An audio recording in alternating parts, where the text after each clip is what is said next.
It's not one of my favorite movies. It's not a movie that gets talked about that much. But I remember being very affected by George Clooney's character Ryan Bingham in the movie Up in the Air. The movie came out over 10 years ago now, so I think you'll forgive me for any spoilers. The basic premise of the movie is that Clooney's character is a consultant who specializes in corporate terminations. He flies around the country to help companies downsize in eliminating staff. He's the man in the room who lets people know they've been fired. And the downsizing is not just something he does for companies, it's his entire philosophy on life. As a sideline, he offers an allegedly motivational speech entitled, "What's in Your Backpack?" He begins by asking, "How much does your life weigh?" And then he asks the audience to imagine a backpack with all of their worldly possessions in it. Having put everything into the backpack, from little things to medium-sized things to cars and houses, he then challenges them by saying, "Now try to walk." It's kind of hard, isn't it? This is what we do to ourselves on a daily basis. We weigh ourselves down until we can't even move, and make no mistake, moving is living. At the time, and even when looking at it again in preparation for this sermon, I did not appreciate Clooney's message. In part, and it's important to own this, because I'm a hoarder. Not a hoarder enough to appear on one of those TV shows, but I do like those mementos and souvenirs that we pick up on our journeys through life. I find it very hard to part with things, both because of their sentimental value and because there may be a future use for them that I can't currently anticipate. I would not have the kind of backpack that Clooney is recommending. Instead, I would prefer a carpet bag of the Mary Poppins variety, where I could put literally everything and anything in it. There is always a question of what we carry with us on our life's journey. Having moved country and city, you might have thought that I would have got very good at consolidating stuff to make moving easier. But as my wife Nicole will tell you, this is not the case. And we may imagine that throughout history, we as a Jewish community have gotten very good at consolidating and downsizing to allow ourselves to move from place to place as circumstances required and dictated. We can picture the scene in Fiddler on the Roof. Again, I apologize for the spoilers, where the families are about to place all of their belongings on a single cart as they leave Anatevka behind. And we might imagine that it begins in our Torah with the story of the Israelites' exodus from Egypt. We get the sense of the people leaving in an immense hurry, in the middle of the night as the 10th plague descended and the firstborn of Egypt were killed. Moses and Aaron are summoned by Pharaoh and told, "Leave now."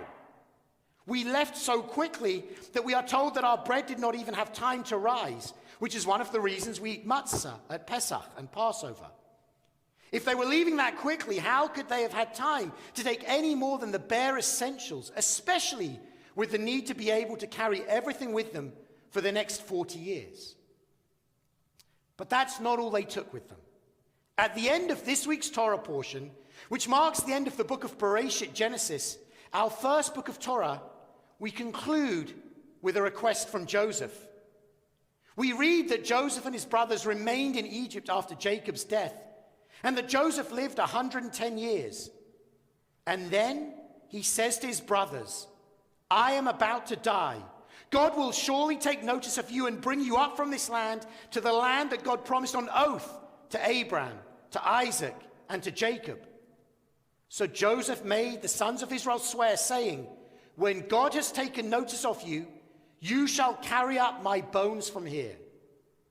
We then read that Joseph dies. He was embalmed, placed in a coffin in Egypt, and our Torah ends. Our Torah book, ends. We can imagine that in the rush to leave Egypt, there would be no time to fulfill the promise that Joseph made his brothers swear. But this was not the case. As we read about the rush to leave the land of Egypt, we read in Exodus, in Shemot chapter 13, "And Moses took with him the bones of Joseph, who had exacted an oath from the children of Israel, saying, 'God will be sure to take notice of you. Then you shall carry up my bones from here with you.'" And so, for the next 40 years, as we journeyed through the wilderness, we carried the bones of Joseph with us. I can just imagine what George Clooney's character might have said about that. But I actually think that there is something lovely about this oath and the fulfillment of it by the Jewish people many, many generations later. Joseph provided them with a link to the land that they were leaving and to the land that they were journeying towards. He had lived in both Egypt and in Israel in the Promised Land. And for all of those people in the wilderness, they had no experience of the Promised Land, of the land of Israel. But they had Joseph. They had his bones carrying them with him. He also served as an important reminder that whenever we go on a journey, it is important to not lose sight of who we are and where we are coming from. Joseph was that constant reminder of the people having been in Egypt. After all, it was him who welcomed them there and helped them to settle in that land. And he's a reminder throughout the journeys that we were traveling to the Promised Land not just for ourselves, but also on behalf of all those generations who came before. He reminds us of that prior connection to the Promised Land that the people literally carried with them when they left Egypt on their journey. I imagine that there may have been moments when the bones of Joseph were just one more thing that the Israelites had to carry and worry about. But they took them with them for every step of the journey, carried them through the wilderness, and buried him in the Promised Land. I think the final message that I really appreciate about the fact that they carried the bones of Joseph as something physical that they took with them from the land of Egypt is that even from a place characterized by suffering, struggle, and slavery, even when emerging from a difficult and hard place like that, they were able to take something positive with them for the future. Something could be a positive reminder. And I think that this lesson is important and illustrative for all of us as we fill our backpacks having emerged from 2020. Being a Brit, I will always remember in 1992 when the Queen delivered her Christmas Day speech and described that year as an annus horribilis, a terrible year. She was reflecting on a fire at Windsor Castle and the collapse of 3 of her children's marriages. But given how 2020 has gone, I would imagine that this past year should be described not simply as an annus horribilis, but as an annus valde horribilis, a really very terrible year. And I apologize if I butchered the Latin. To be on more comfortable ground, I would prefer in Hebrew to describe this past year as Shana Ayuma V'Norah, a really horrible year, which is what it has felt like.